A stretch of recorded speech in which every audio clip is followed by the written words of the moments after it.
मैं रामनिवास शाचार्य श्री कल्याण राजकीय कन्या महाविद्यालय सीकर। आज मैं आपको वैधता की अवधारणा कंसेप्ट ऑफ लेजिटिमेसी के बारे में बताऊंगा, चर्चा करूंगा। तो इसमें हम सबसे पहले इसके अर्थ को लेते हैं। तो अर्थ में हम देखते हैं कि इस शब्द की उत्पत्ति लैटिन भाषा के लेजिटिमस शब्द से हुई है और आगे चलकर अंग्रेजी में इसे लॉफुल अर्थात वैधानिक कहा गया। तो इस शब्द की जो उत्पत्ति है वो लैटिन भाषा के लेजिटिमस शब्द से हुई है। अब सर्वप्रथम जो इसका प्रयोग करता है, सर्वप्रथम रोमन दार्शनिक सिसरो ने लेजिटिमस शब्द का प्रयोग विधि द्वारा गठित शक्तियों या न्यायाधीशों के लिए किया गया। तो सर्वप्रथम इस शब्द का लेजिटिमस का प्रयोग रोमन दार्शनिक सिसरो ने किया। और अब हम कुछ विद्वानों की परिभाषाएं हैं, मैं उनको यहाँ आपके सम्मुख रखने जा रहा हूँ। तो पहली परिभाषा है, कार्ल जे फ्रेडरिक ने क्या कहा है। तो फ्रेडरिक के अनुसार वैधता कानूनों और शासकों के न्याय संगत होने का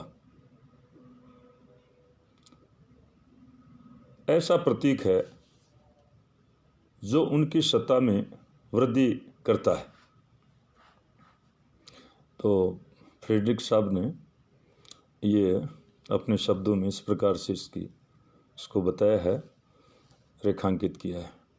दूसरे विद्वान हैं एस.एम. लिपसेट के अनुसार वैधता से अभिप्राय व्यवस्था की उस क्षमता से है जिसके द्वारा ये विश्वास उत्पन्न किया जाए और स्थिर रखा जाता है कि प्रचलित राजनीतिक संस्थाएं समाज के लिए सर्वाधिक उचित हैं।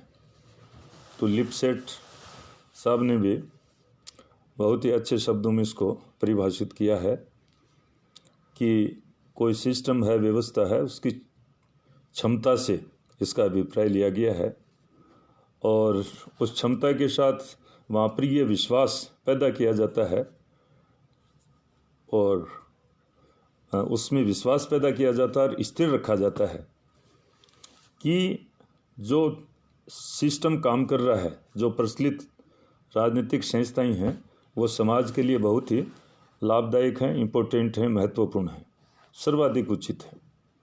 तो इस प्रकार से ये मैंने इन दो परिभाषाओं को यहाँ पर आपके सम्मुख विद्वानों के विचारों को रखा है। अब मैं ले रहा हूँ वैधता की धारणा का विकास। वैधता की अवधारणा आधुनिक राजनीतिक सिद्धांत की कोई नवीन एवं मौलिक खोज नहीं है, अपितु इसके बीच हमें प्राचीन राजनीतिक चिंतकों के विचारों में स्पष्ट परिभाषित होते हैं। जो इसके बीज हैं वो प्राचीन जो राजनीतिक चिंतक थे उनके विचारों में स्पष्ट रूप से परिलक्षित होते हैं। जैसे प्लेटो का न्याय सिद्धांत था, तो उसमें वैधता की बात थी। अरस्तु का कानून का शासन, वो सब अभी इसी दायरे में है। टी.एच. ग्रीन का कथन की इच्छा न कि शक्ति राज्य का आधार है, तो वहाँ पर भी ये वैधता के विचार ही बीज रूप में देखने को मिलते हैं। तो ये थोड़ा सा था। अब मैं ले रहा हूँ वैधता की विशेषताएं। विशाल जन समुदाय की सहमति पर आधारित। वैधता विशेष वर्ग के व्यक्तियों की सहमति पर आधारित न होकर विशाल जन समुदाय की सहमति पर आधारित अवधारणा है। इसमें जो कुछ संख्या में लोग हैं वो नहीं, विशाल जन समुदाय उसकी सहमति होनी चाहिए। तो ये दूसरा, इसमें शक्ति को सत्ता में परिवर्तित करने वाली अवधारणा किसी भी सत्ता का मुख्य आधार वेदता है। वेदता से आच्छादित शक्ति ही सत्ता कहलाती है। किसी भी शक्ति को सत्ता की स्थिति तब प्राप्त होती है जबकि उसने आम जनता की दृष्टि में वेदता को प्राप्त कर लिया है। तो ये दूसरा है, वो शक्ति को सत्ता में परिवर्तित करने वाली अवधारणा ये है। तो ये इसकी विशेषता। तीसरा, वेदता लोगों के मूल्यों और विश्वासों पर आधारित अवधारणा है।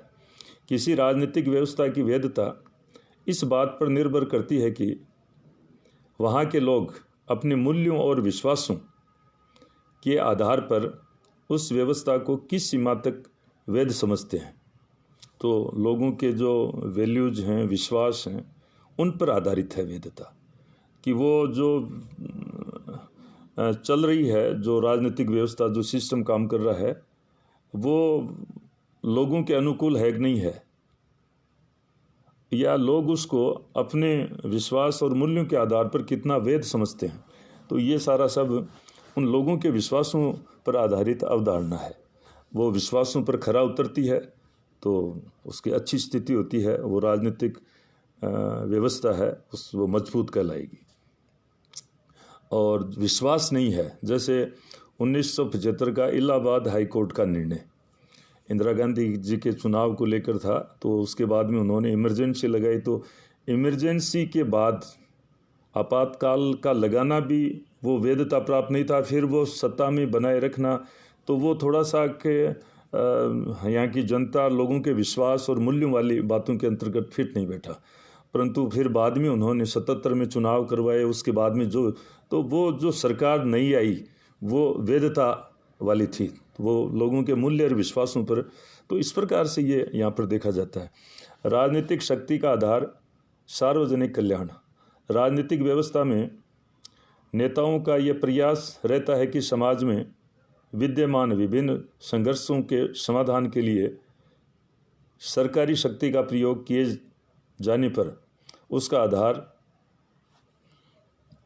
यथासंभव हिंसा, दमन अथवा दंड का भय न होकर ये विश्वास हो कि ये सब जनता के लिए आवश्यक है, आवश्यक ही नहीं अनिवार्य है। अतः शासकों में जनता का सहज विश्वास ही राजनीतिक व्यवस्था को औचित्यता प्रदान करता है। तो जो राजनीतिक शक्ति का आधार क्या है? सार्वजनिक कल्याण। जनता को लगना चाहिए कि जो भी संस्था है वो हमारे लिए ही है, हमारे लिए आवश्यक अनिवार्य है। तो शासक को भय, दंड, इसके आधार पर शासन किसी व्यवस्था को हम ज़्यादा नहीं चला सकते। वो इसको उस रूप में देखें कि ये हमारे लिए बहुत आवश्यक है, इसके बिना हमारा किसी भी प्रकार का विकास संभव नहीं है। तो वो स्थिति जब किसी राजनीतिक व्यवस्था के अंतर्गत आती है तो हम कह सकते हैं कि इसका निश्चित रूप से ये औचित्यता को पूर्ण कर रही है अपनी। और अब मैं ले रहा हूँ वैधता का संकट। कई बार ये क्राइसिस भी आती है कि भाई बड़ा संकट आता है। तो इसमें मैं कुछ 5-6 बातें उनको एक एक करके रख रहा हूँ। नवीन विचार, मूल्य और आस्थाएं। प्राचीन काल के राजतंत्र ने स्वयं को समय अनुसार लोकतंत्र में ढाल लिया। देखो, नए विचार हैं, नए मूल्य, आस्थाएं हैं, तो कोई भी व्यक्ति है तो समय के साथ रहना चाहिए, उनको स्वीकार करना चाहिए। जैसे कुछ राजतंत्र थे जिन्होंने, राजा लोग, उन्होंने लोकतंत्र को लाने में सहयोग किया और वो स्वयं को उस प्रकार से ढाल लिया, तो वो वैधता को प्राप्त उन्होंने कर लिया। और जो नहीं कर पाते हैं वो ख़त्म हो जाते हैं। दूसरा, परंपरागत संस्थाओं या समूह के अस्तित्व का संकट। ईरान के शाह ने ईरान को आधुनिकता के मार्ग पर बढ़ाने की कोशिश की, परंतु वहाँ के मुल्ला मौलवियों ने विरोध किया और उनकी संगठित शक्ति के सामने सफल नहीं हुए। जैसे परंपरागत संस्थाओं या समूह के अस्तित्व का संकट, वो खुद को बनाए रखना चाहते हैं, जैसे ईरान में शाह ने किया पर वो कर नहीं पाए। तो ये है, इस प्रकार के कई बार वैधता के संकट आ जाते हैं। नवीन गुटों एवं समूह के राजनीतिक व्यवस्था में प्रवेश से उत्पन्न समस्या। जैसे युवक वर्ग हैं, युवा हैं, मजदूर वर्ग हैं, इनकी समस्याएं, किसान हैं, अनुसूचित जाति जनजाति, ओबीसी, एमबीसी, एसबीसी, ये इस प्रकार के जो नए गुट समूह है वो आते हैं और एक वो उनके सामने समस्या पैदा करते हैं। पर वो राजनीतिक व्यवस्था उन सबको साथ लेकर चलने में, सबका ध्यान रखकर, सबका साथ, सबका विकास वाले मार्ग पर चलकर अपना अस्तित्व को बनाए रख सकती है, वैधता को प्राप्त कर सकती है। राजनीतिक व्यवस्था की क्षमता के बारे में शंकाएं। जब राजनीतिक व्यवस्था जन सामान्य की आशाओं को पूरा नहीं कर पाती तब उनकी वैधता के लिए संकट खड़ा हो जाता है। तीसरी दुनिया के अधिकांश देशों में सेकेंड वर्ल्ड वॉर के बाद ऐसी स्थिति देखी गई। तो ये खास बात थी कि नए नए जो राज्य स्वतंत्र हुए, जनता की आशाएं अपेक्षाएं थी, वो राजनीतिक व्यवस्था पूरा नहीं कर पाई तो लोगों ने जगह जगह सत्ता पलट या विद्रोह किया। ये तीसरी दुनिया में ज़्यादा देखने को मिला और विशेष रूप से सेकेंड वर्ल्ड वॉर के बाद तो ये संकट भी कई बार आ जाते हैं। तो राजनीतिक व्यवस्था को बहुत ही सोच विचार कर और एक सबका को अधिकतम कल्याण परिस्थितियों के अनुसार सबको साथ लेकर चलना और सबका विकास कल्याण करना, तब जाकर वो अपना वैधता को बनाए रखते हैं। वरना बड़ा संकट आ जाता, हर व्यवस्था अपना प्रभाव खो देती है। 5वां, प्रभावशीलता का खोना। राजनीतिक व्यवस्था में उठने वाली मांगों में उचित अनुचित सभी होती हैं। अनुचित मांगों को दृढ़ता से अस्वीकार कर सकना प्रभावशीलता का सूचक है। कई बार इस प्रकार के संकट आ जाते हैं, लोग अनुचित मांगों को भी मंगवाना चाहते हैं। तो एक व्यवस्था को अनुचित मांग है, दृढ़ता के साथ उनको अस्वीकार कर देना भी उसकी प्रभावशीलता का सूचक होता है। उसके सामने झुकना नहीं चाहिए, गलत लोगों, गलत मांगों के सामने। तो वो एक वैधता अर्जित करने के उपाय।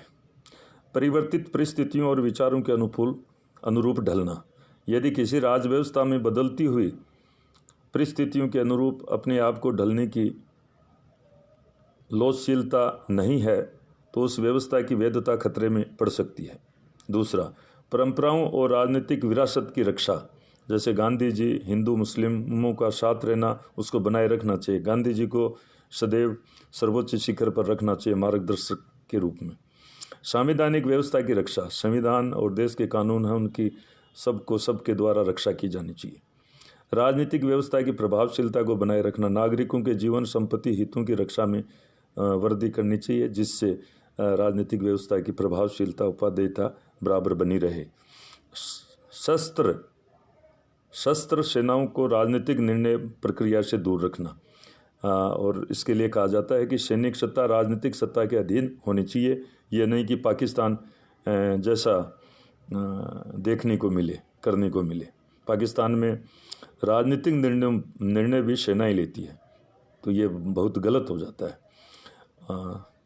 विचार विमर्श और सहमति के आधार पर निर्णय। नियतकालीन चुनाव व वैश्विक मताधिकार।